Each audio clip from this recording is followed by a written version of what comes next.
Welcome to Rick's Corner. I'm so happy to have the legend Albert Beckles back. He came by for something today, and I cornered him to sit and just give us a little bit of an interview and say hi to all you fans out there, because you always ask, where's Albert? I haven't seen Albert in a long time. And I want to show you that Albert is alive and well and doing good, right?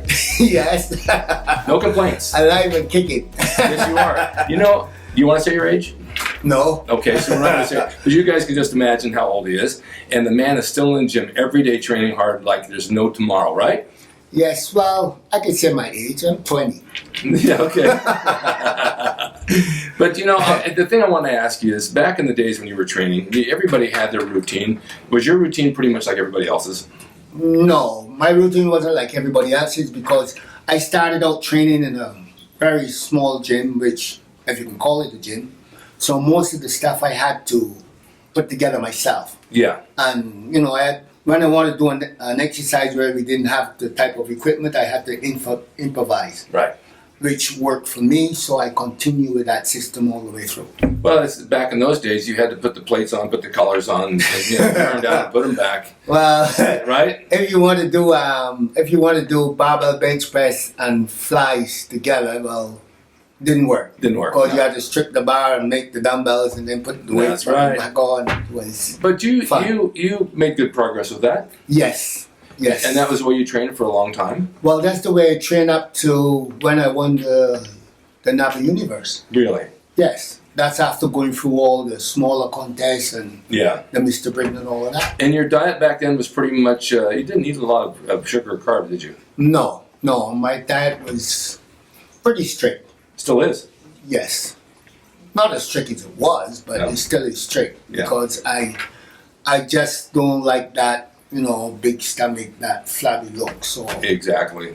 Plus I enjoy eating the way I do. That's the thing. When you enjoy eating a certain way and you feel good, then you add all this other sugar to it, and you started feeling lousy. You say, why did I even bother to do that? It's uncomfortable. Right.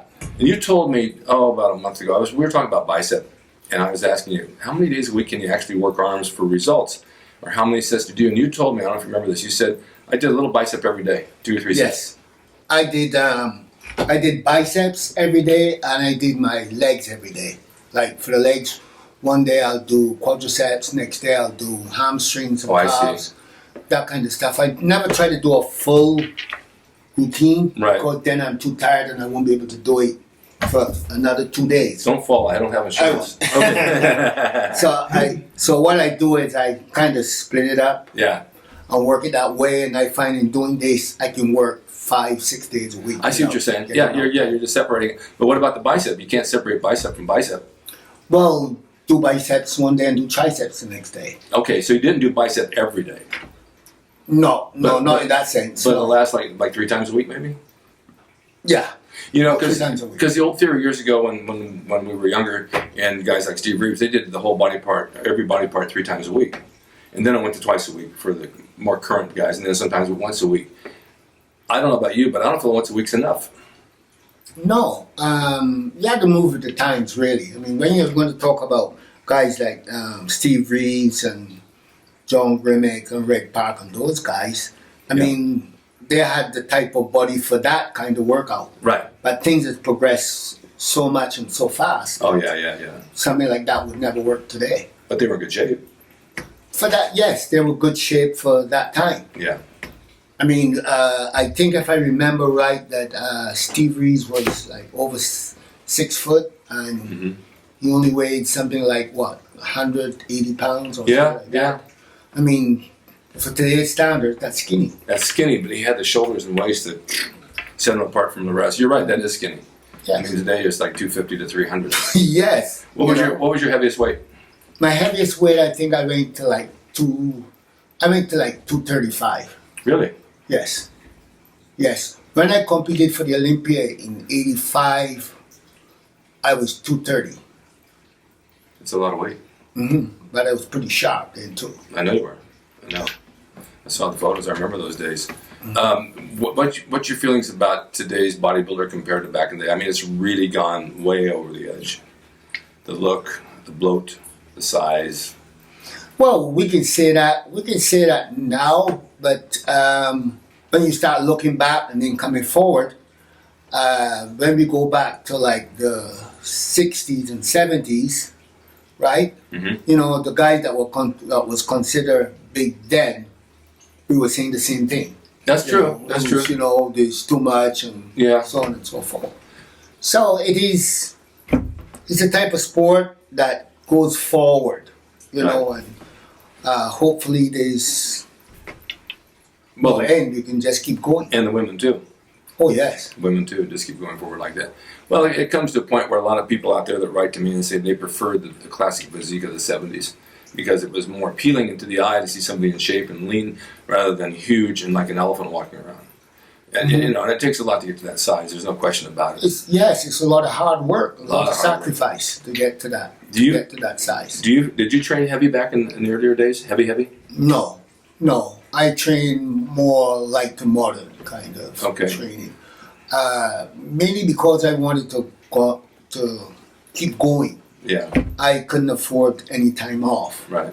And if you train heavy, you know, each time you take, you know, a heavy bar, you're that close to having an injury. An injury, yeah. However, just a few years ago, you were doing the 100-pound dumbbells for presses. Yeah, well, no. I mean, yes and no. Even now, I walk in the gym and I'm doing, you know, something that looks heavy to you, but it's not necessarily heavy for me. I've obviously worked up to that. Right. But it is heavy. So. Yeah. But for the young guys out there, want to hear your opinion on something. Heavyweight is, in the later years, is going to affect their joints. It's going to affect something. Have to, yes. Yeah, it's going to take its toll. So going that heavy at a young age is not the healthiest thing in the world. Not at a young age, especially when you're still growing. Right. No. So you feel that the lighter weight with the reps, you can get the same results? Pretty much. It depends really on what you're going for. If you're going for the old look, you know, old school look, you know, sharp, you know, nice round muscles, yeah, that works for that. Right. But if you want to be really big, well, you're not going to get really big if you're using 100-pound dumbbells for bench press. Yeah. So you've got to really actually just work the muscle and feed it and let it grow. Yes. Your training today at your age is, and for older guys, I get a lot of emails from guys in their 60s, 50s, 60s, and 70s who say, well, I worked out for a long time. I haven't worked out in 10 years, 5 years, 20 years. I want to get back into the mode of training. How do you, and you train people that are older, how do you break them into workouts again after they've been off for such a long time? That's a lot of work to do for them. Yeah, but you have to start over. You know, I have people that would say to me, well, you know, I say, okay, let's do the dumbbell bench press. And they say, well, I used to do 100 pounds or 160 pounds. Yeah. And I just laugh and say that was 10, but now we're going to do 20. Yeah. You know, you got to get back into it. You got to train your muscles and get used to using the weight again. Get used to that. Just get the feel of that heavy weight. You know, the funny thing is, and it just occurred to me just now, is that, yeah, I used to go heavy in 65-pound dumbbell curls, and if you don't do it occasionally, or at least once a week or once every 2 weeks, you lose your feel for that heavy weight. And then 20 pounds feels heavy because you haven't done it in so long. I haven't bench pressed now in probably 7 or 8 years, and I was a good bench presser. I don't know what I could even do now. I think the bar is heavy, right? Yeah. It gets to be that way. So you start small and go forward, but it's still never too late for somebody 67 years old to start getting in shape, right? No, you can't. I mean, this is going to sound really silly, but when you start thinking about your age and how old you are, right, then you're old. Yeah.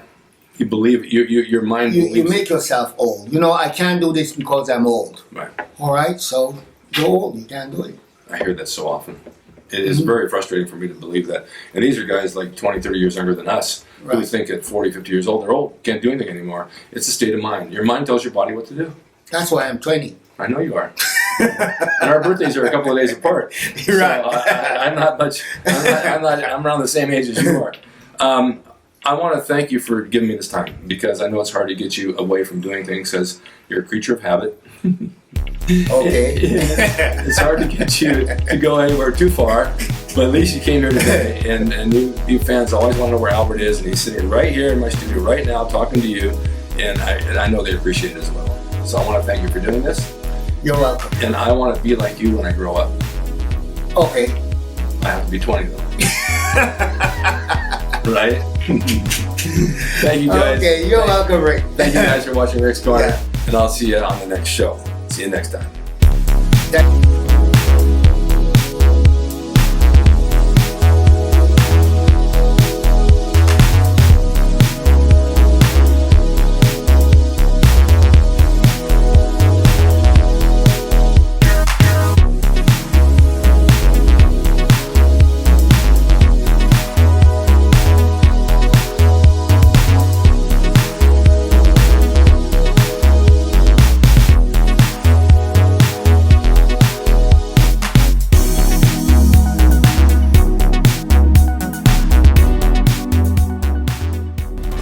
It's rickdracing.com. He is the equalizer, baby. See you next time.